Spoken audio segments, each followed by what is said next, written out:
আসসালামু আলাইকুম এভরিওয়ান, সবাই কেমন আছেন? আশা করি ভালো আছেন। তো আলহামদুলিল্লাহ আমিও ভালো আছি। মাই নেম ইজ হাফিজ দেওয়ার and welcome to my number one blog. তো আজকের ব্লগে আপনাদেরকে দেখাবো এই যেখানে একটা মসজিদ, আর সেই মসজিদটা 600 বছর আগে পুরনো। অনেকে বলে এটা নাকি একটা গায়ে মসজিদ। তো এই মসজিদের সব বিস্তারিত জানতে পারবেন আমার এই ভিডিওতে। তো চলুন শুরু করা যাক।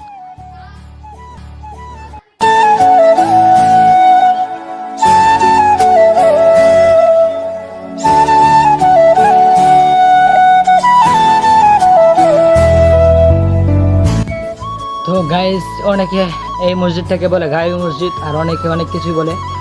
এই মসজিদটা হচ্ছে 600 বছর আগের পুরনো, ঠিক আছে। তো এই মসজিদটার প্রতি আমার এতটুকু ধারণা নেই যে এটা কি গায়েবী নাকি অন্য কিছু। তো এখানে একটা সিঁড়ি আছে, আমি উঠলাম। তো আপনাদেরকে এখান থেকে পুরোটা দেখতেই পারছেন। আর এটা হচ্ছে একটা গ্রামের দিকে, তবু এটা অনেক প্রচলিত। আপনাদেরকে দেখাই, দেখতে পাচ্ছেন।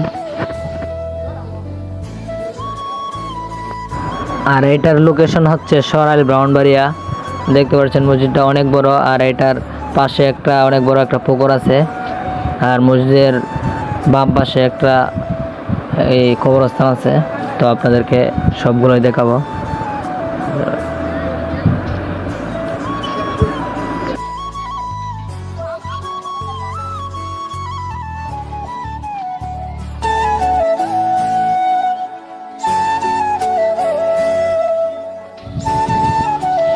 তো এভরিওয়ান, সবাইকে মসজিদের অংশটা দেখানোর জন্য আনছি। তো দেখবেন পিছনের অংশটা আরো সুন্দর। এখানে একটা কবরস্থান, ঠিক আছে। মসজিদের পিছনে একটা কবরস্থান। আর এই দেখেন মসজিদটা, ঠিক আছে। তো আসলে এখানে একটা পাকিস্তানি একটা লোগো আছে। তো এটা যেহেতু 600 বছর আগের, তো এমনই হবে পাকিস্তানি, তারা মনে হয় এটা তৈরি করছে বা এমন হবে। তো এই মসজিদটাকে সবাই বলে গায়েবী মসজিদ, ঠিক আছে। তো এটা আল্লাহ ভালো জানেন এটা কি, দেখেন। তো গাইস, এই মসজিদটা অনেক আগের, ঠিক আছে, কিন্তু তারপর আরেকবার মেরামত করা হয়েছে। এখানে লেখা আছে, সেই লেখাটা আপনাদেরকে দেখাবো। এই দেখেন,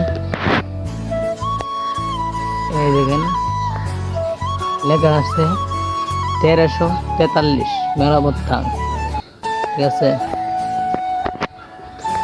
তো বন্ধুরা, আজকের ব্লগটি এই পর্যন্ত। পরবর্তী কোনো ব্লগে দেখা হবে।